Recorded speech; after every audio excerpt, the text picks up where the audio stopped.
अस्सलाम वालेकुम, नमस्ते, सत श्री अकाल। वीडियो देखने वाले सबके लिए दुआ है कि आप जहां भी रहें खुश रहें, शाद रहें, आबाद रहें और हमारे इस चैनल पे अपना प्यार दिखाते रहें।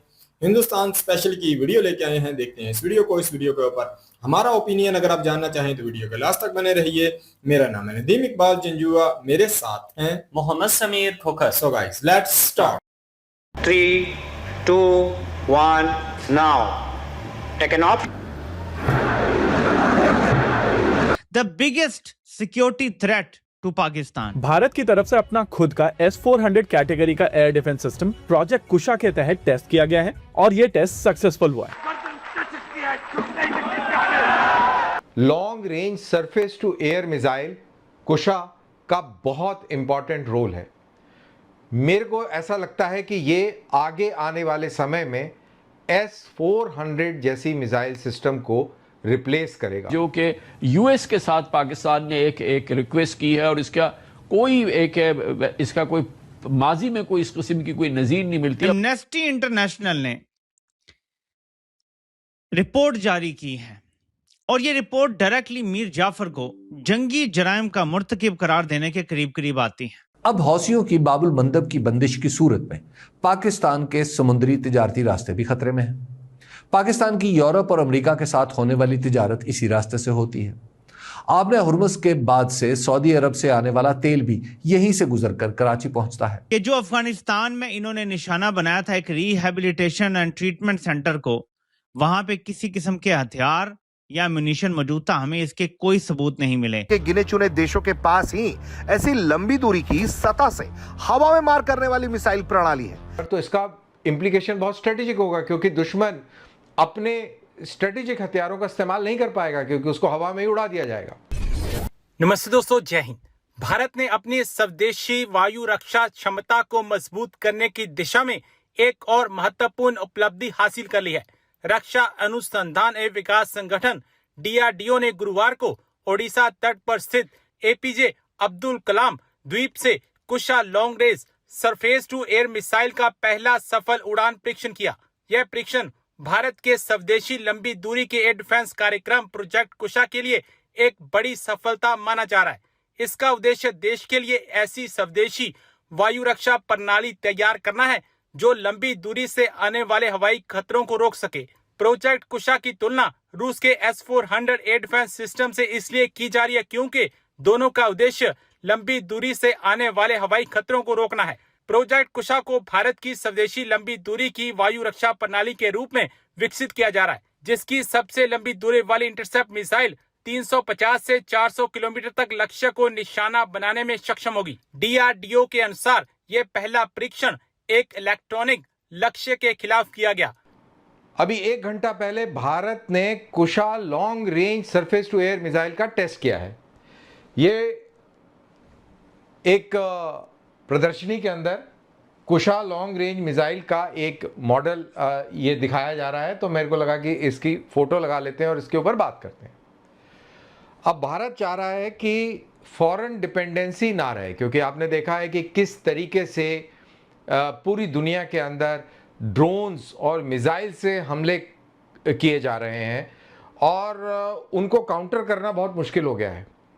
और अगर आप फॉरेन कंट्री पर डिपेंडेंट रहेंगे तो कभी भी आपकी सप्लाई लाइन बंद हो सकती है, कभी भी वो देश आपसे नाराज़ हो सकता है अगर आपने उसके साथ उसके हितों के हिसाब से ना खेला तो इसी के ऊपर बात करेंगे। मैं हूं कर्नल दानवीर, आप देख रहे हैं मेरा YouTube channel by the same name दानवीर सिंह। तो जैसा मैंने बोला कि अगर आप फॉरेन कंट्री पर डिपेंडेंट रहेंगे और अगर आपने उसकी तरह गेम ना खेला तो वो सप्लाई रोक देगा। पूरी मिसाइल की टेक्नोलॉजी भी आपको दे देगा कि ठीक है बनाओ, लेकिन बहुत क्रिटिकल टेक्नोलॉजी जैसे सीकर है या कोई एक खास किस्म का कोई रेडार है वो आपको नहीं देगा, तो उस पर आप डिपेंडेंट रहेंगे। I am just giving you an example. तो ऐसी स्थिति ना हो, भारत ने एयर डिफेंस को बहुत सीरियसली ले लिया है और भारत अब सुदर्शन चक्र के तहत ये पूरा अपना एयर डिफेंस सिस्टम चुस्त और दुरुस्त कर रहा है, चाक चौबंद कर रहा है और उसके अंदर long range surface to air missile Kusha का बहुत इंपॉर्टेंट रोल है। मेरे को ऐसा लगता है कि ये आगे आने वाले समय में S-400 जैसी मिसाइल सिस्टम को रिप्लेस करेगा। इसके डिटेल्स बहुत सारे अभी पब्लिक में नहीं हैं, अंदाजन और कयास लगाए जा रहे हैं, ऐसा हो सकता है वैसा हो सकता है, लेकिन ऑफिशियली अभी कोई इस तरीके की डिटेलिंग नहीं है और होनी भी नहीं चाहिए। और जो भी डिटेल बाहर लीक भी हुई है वो भी हमेशा इनएक्यूरेट रहती है, तो कभी भी एग्जैक्ट डिटेल आपको किसी भी वेपन सिस्टम की नहीं मिलेगी, स्पेशली वो वेपन सिस्टम जिसका इम्प्लीकेशन बहुत ही स्ट्रेटेजिक होगा। क्योंकि अगर ये वेपन सिस्टम डिप्लॉय होंगे बड़े पैमाने पर, तो इसका इम्प्लीकेशन बहुत स्ट्रेटेजिक होगा, क्योंकि दुश्मन अपने स्ट्रेटेजिक हथियारों का इस्तेमाल नहीं कर पाएगा, क्योंकि उसको हवा में ही उड़ा दिया जाएगा। तो शॉर्ट रेंज मिसाइल्स हैं, लॉन्ग रेंज मिसाइल्स हैं, मीडियम रेंज मिसाइल्स हैं, तो ये अलग अलग लेयर पर अलग अलग टारगेट्स को टारगेट करने के लिए है। और भारत इसी दिशा में आगे काम कर रहा है। और हमने देखा जैसे यूक्रेन ने अभी मॉस्को के ऊपर हमला कर दिया ना हमला, आप नहीं काउंटर कर पाए, अमेरिका भी नहीं कर पाया, ईरान ने बैंड बजा दिया, फोड़ दिया, यूएई जिसका कोई लेना देना नहीं है उसके वैसे ही थप्पड़ पड़ते रहे और उसका बुरा हाल कर दिया। आपकी पेट्रियट मिसाइल, आयरन डोम, एरो, थार्ड और पता नहीं क्या क्या, वो सब फेल हो गए। तो आपको अपना सिस्टम बनाना पड़ेगा, आपको अपना ऐसा सिस्टम बनाना पड़ेगा जो कि किफ़ायती हो। अब ये भी नहीं हो सकता ना कि 1000 रुपये का ड्रोन चलाया आपने और 1 करोड़ की मिसाइल मार दी उसमें। तो आपको उस हिसाब से बैलेंस करना पड़ेगा। बैलेंस करने के लिए लेज़र वेपन्स भी बनाए जा रहे हैं, लेज़र एनर्जी से, जो कि मुश्किल से 1 रुपये का, कहीं मैं पढ़ रहा था कि भाई एक लेज़र बीम से अगर कोई मिसाइल या वो डिस्ट्रॉय होता है आपका, तो उस लेज़र बीम की कीमत नॉट मोर देन 1 रुपी। अब ये कितना है सही और कितना नहीं है आई कांट से, बट मैंने कहीं पढ़ा था तो मैंने कहा आपको बता दूं। लेकिन अंडरलाइन ये है कि बहुत सस्ता पड़ेगा। तो हमको उस तरीके की टेक्नोलॉजी बनानी है और ये मिक्स्ड टेक्नोलॉजी का पूरा मिश्रण होगा। मिक्स्ड लेयर्स के तहत ये पूरी चीज़ें टैकल करी जाएंगी। छोटे ड्रोन हैं, टैक्टिकल ड्रोन है, मीडियम एल्टीट्यूड, हाई एल्टीट्यूड के ड्रोन हैं, आपके स्ट्रेटेजिक मिसाइल्स हैं, आपकी क्रूज़ मिसाइल्स हैं। तो बहुत सारे किस्म की थ्रेट को टैकल करने के लिए आप अलग अलग किस्म का सिस्टम रखेंगे। और ये जो सिस्टम आज टेस्ट हुआ है, Kusha missile, long range surface to air missile, ये उसी दिशा में एक महत्वपूर्ण कदम है। And I am very sure जिस तरीके से हमने इसको गंभीरता से लिया है, क्योंकि जो चीज़ हम गंभीरता से ले लेते हैं वो कर लेते हैं। अब इसको बहुत गंभीरता से ले लिया है हमने, तो ये कुछ ही सालों के अंदर ये बहुत बेहतरीन सिस्टम हम अपना इंडिजिनस खड़ा कर देंगे। एमनेस्टी इंटरनेशनल ने रिपोर्ट जारी की है और ये रिपोर्ट डायरेक्टली मीर जाफर को जंगी जराइम का मुर्तकिब करार देने के करीब करीब आती है।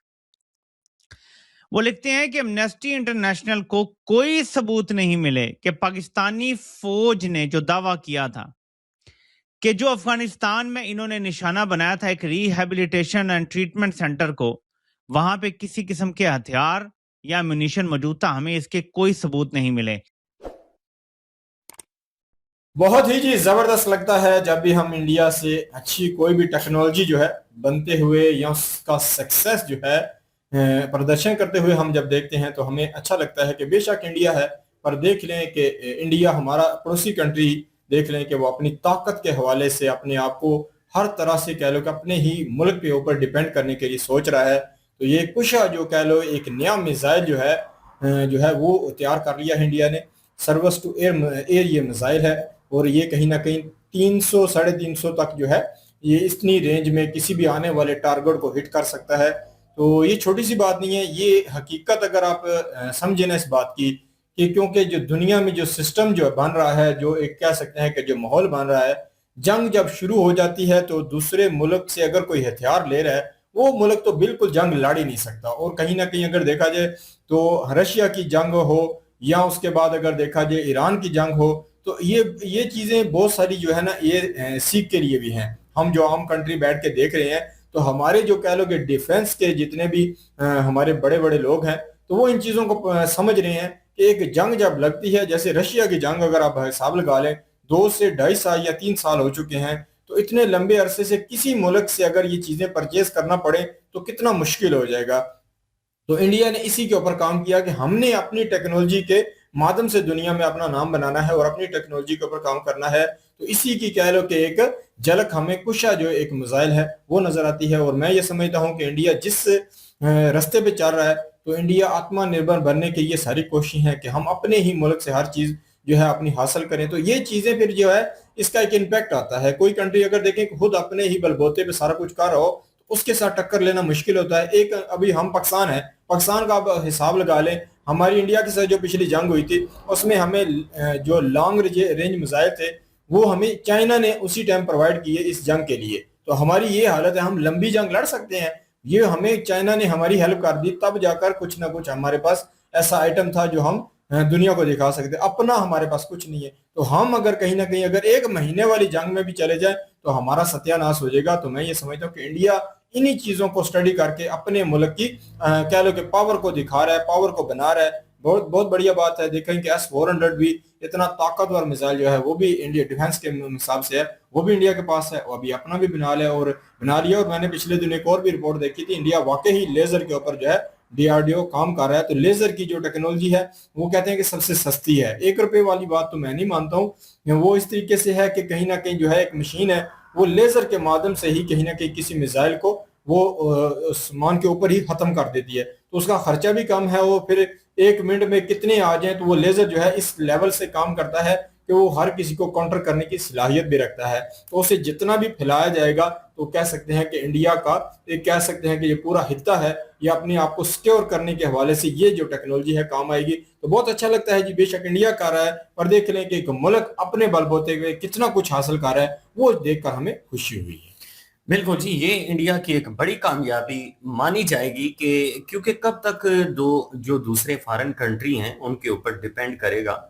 इंडिया ने जब खुद मुख्तारी का एक कह लें कि जिम्मा ले लिया है, एक तहैया कर लिया है, इरादा बना लिया है, तो उसके ऊपर कामयाबियां इंडिया ने समेटना शुरू कर दी हैं। और इंडिया जिस तरह से प्लानिंग लेकर चल रहा है कि भाई आने वाले टाइम में सारी चीजें हमारी अगर अपनी होंगी तो किसी दूसरे कंट्री के ऊपर हमें डिपेंड नहीं करना पड़ेगा, टेक्नोलॉजी की कोई मुताजी नहीं होगी। जाहिर सी बात है, दूसरा कंट्री अगर टेक्नोलॉजी शेयर करता है तो उसमें वो पूरी प्राइवेसी जो होती है वो नहीं देता। फ्रांस के साथ बड़े अच्छे ताल्लुकात हैं इंडिया के। फ्रांस एक ऐसा वाहिद कंट्री है जो पूरी अपनी टेक्नोलॉजी जो है वो इंडिया से शेयर करता है। अदरवाइज अमेरिका जो है वो कोड अपने पास रखता है, तो काफी ज्यादा दिक्कत हो जाती है, फिर उसके हिसाब से चलना पड़ता है। लेकिन इंडिया ने ये सोचा कि भाई आने वाले टाइम में सब कुछ अपना हो कि किसी किस्म की कोई दिक्कत ही ना हो। जाहिर सी बात है, आजादी से बड़ी कोई नेमत नहीं है।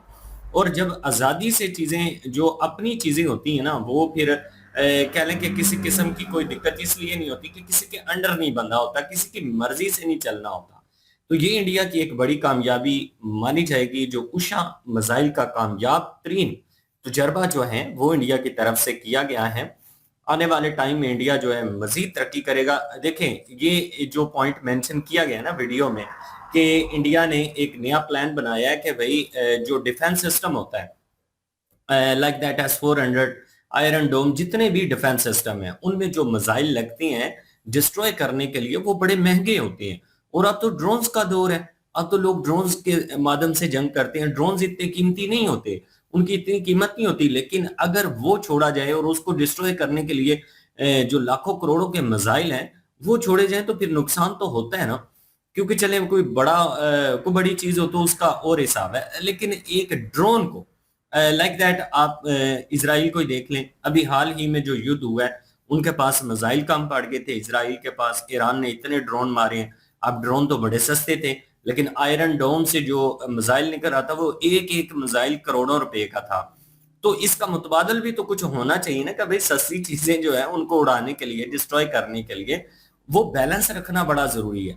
तो इंडिया ने ये भी एक कह लें कि नई स्ट्रेटजी जो है वो अपनाई है। आने वाले टाइम में देखते हैं जी कि लेजर टेक्नोलॉजी का उपयोग जो है वो इंडिया किस तरह से करता है। बिल्कुल जी। और मैंने ये भी पिछले दिनों एक खबर सुनी थी कि जो इसराइल है वो भी अपनी बड़ी बड़ी कंपनियां कह लो कि ये असले की इंडिया में लगाने जा रहा है, कि इंडिया को भी इसका बेनिफिट होगा, और अगर इसराइल को आने वाले वक्त में ये चीजें चाहिए हो तो वो इंडिया से ही ये चीजें खरीदेगा, इन्हीं कंपनियों से जो खुद जिसमें टेक्नोलॉजी देगा। तो ये भी देखा जाए तो इंडिया के लिए बेहतरीन है। और इसके बाद लेजर की टेक्नोलॉजी इंडिया के पास ऑलरेडी है, तो ये अगर इसराइल भी आता है और ये भी है फ्रांस की टेक्नोलॉजी, इतनी टेक्नोलॉजी अगर इंडिया अपने मुल्क में ला लेता है तो इसका फिर मेन मकसद यही होगा कि इंडिया वाकई आत्मनिर्भर बनने के बहुत करीब हो जाएगा। तो बहुत अच्छा लगा, इंडिया इस दुनिया में एक अलग तरह से चल रहा है, तो कामयाबियां बेशक हमें नजर आ रही हैं कि इंडिया समेट रहा है। बिल्कुल जी, ये थी आज की वीडियो। इस वीडियो के माध्यम से आप लोगों का क्या कहना है, आप लोग कमेंट सेक्शन में अपनी राय जरूर दीजिएगा, दुआओं में याद रखिएगा। मिलते हैं नेक्स्ट वीडियो में, तब तक के लिए अल्लाह हाफिज़, पीस।